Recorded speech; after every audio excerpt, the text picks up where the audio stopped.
नमस्कार। आज हम बात करने वाले हैं दुनिया के कुछ ऐसे कोनों की, ऐसी जगहों की जहां खूबसूरती और खतरा दोनों साथ साथ चलते हैं। ये सिर्फ जंगल नहीं है, बल्कि ये वो रहस्य हैं जहां जाने की हिम्मत शायद ही कोई करता है। तो चलिए एक ऐसे सफर पर निकलते हैं, एक ऐसी जगह जहां एक गलत कदम आपका आखिरी कदम भी हो सकता है, जहां हमारी सारी मॉडर्न टेक्नोलॉजी फेल हो जाती है और बस कुदरत के नियम चलते हैं। तो सबसे पहले बात करते हैं उस खतरे की जो शारीरिक नहीं बल्कि मानसिक है। ये एक ऐसा खतरा है जो सीधा आपके दिमाग से खेलता है, आपको अपनी ही सोच पर, अपनी ही समझ पर शक करने के लिए मजबूर कर देता है। जैसे कि जापान का आओकीगाहारा जंगल। अब देखिए, ये जंगल सीधे तौर पे आप पर हमला नहीं करता, नहीं, ये आपको मनोवैज्ञानिक रूप से तोड़ता है। सोचिए, वहां इतनी गहरी, इतनी अजीब खामोशी है और ऊपर से ज्वालामुखी वाली जमीन की वजह से ना कंपास काम करता है, न जीपीएस। आप दुनिया से बिल्कुल कट जाते हैं और फिर आपका दिमाग ही आपका सबसे बड़ा दुश्मन बन जाता है। और फिर आता है रोमानिया का होया बाचू जंगल, जो बिल्कुल अलग है। यहाँ मनोवैज्ञानिक हमला दूसरे तरीके से होता है। लोगों ने बताया है कि वहां जाकर उन्हें अजीब सी घबराहट होती है, उल्टी जैसा महसूस होता है। इतना ही नहीं, वहां पेड़ भी अजीब तरह से टेढ़े मेढ़े उगते हैं, और तो और लोग वहां अजीबोगरीब रोशनी और समय के बिगड़ने का भी अनुभव करते हैं। तो दोनों में फर्क क्या है? देखिए, एक जंगल आओकीगाहारा, वो आपके अंदर एक निराशा पैदा करता है, खामोशी से आप पर हावी होता है, ये एक अंदरूनी लड़ाई है। वहीं दूसरा जंगल होया बाचू, वो बाहरी ताकतों का इस्तेमाल करता है। ऐसा लगता है जैसे वो हकीकत को ही तोड़ मरोड़ रहा हो। तो सवाल ये उठता है कि असली खतरा है क्या? कोई जानवर या फिर खुद जंगल? वो खतरा जिसे हम बस महसूस कर सकते हैं, या वो जिसे हम देख भी सकते हैं और छू भी सकते हैं?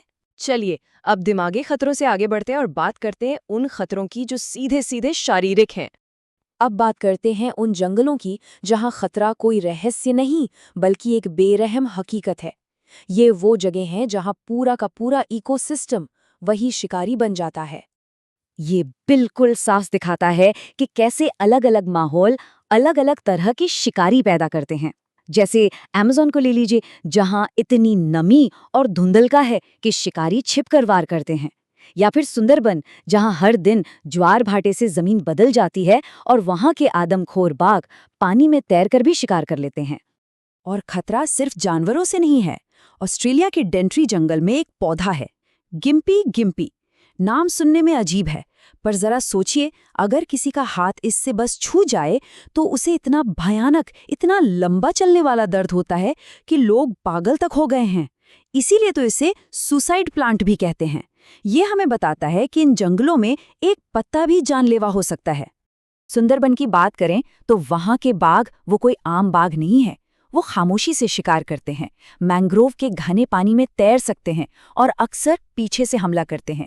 ये सिर्फ बाघ नहीं, ये उभयचर शिकारी हैं जो घात लगाकर अपने शिकार का इंतजार करते हैं। तो हमने दिमागी खतरों की बात की और कुदरती खतरों की भी, लेकिन अब एक तीसरा खतरा भी है, शायद सबसे अप्रत्याशित, और वो है खुद इंसान। जी हाँ, इंसान।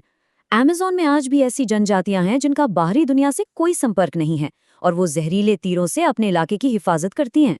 या फिर डैरियन गैप जैसे इलाके, जिसे स्मगलर्स और ड्रग कार्टेल एक छिपे हुए रास्ते की तरह इस्तेमाल करते हैं।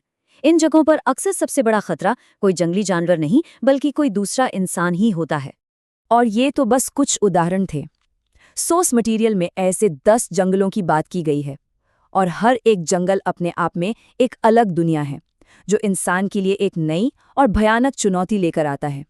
तो इस सब से हम सीखते क्या हैं? शायद सबसे बड़ा सबक विनम्रता का है। ये जंगल हमें बार बार याद दिलाते हैं कि हम इस धरती के मालिक नहीं हैं, हम सिर्फ मेहमान हैं, और वो भी कुछ समय के लिए। और आखिर में ये एक सवाल छोड़ जाता है, सोचिए, अगर दुनिया के सारे नक्शे मिटा दिए जाएं तो हमारी दुनिया का कितना हिस्सा आज भी ऐसा होगा जो सच में जंगली है, जिसे जीता नहीं जा सकता। आज के इस कनेक्टेड दुनिया में भी ये जंगल इस बात का सबूत है कि कुछ सरहदें हमेशा हमारे कंट्रोल से बाहर रहेंगी। ये कुदरत की उस असली बेलगाम ताकत का सबूत है।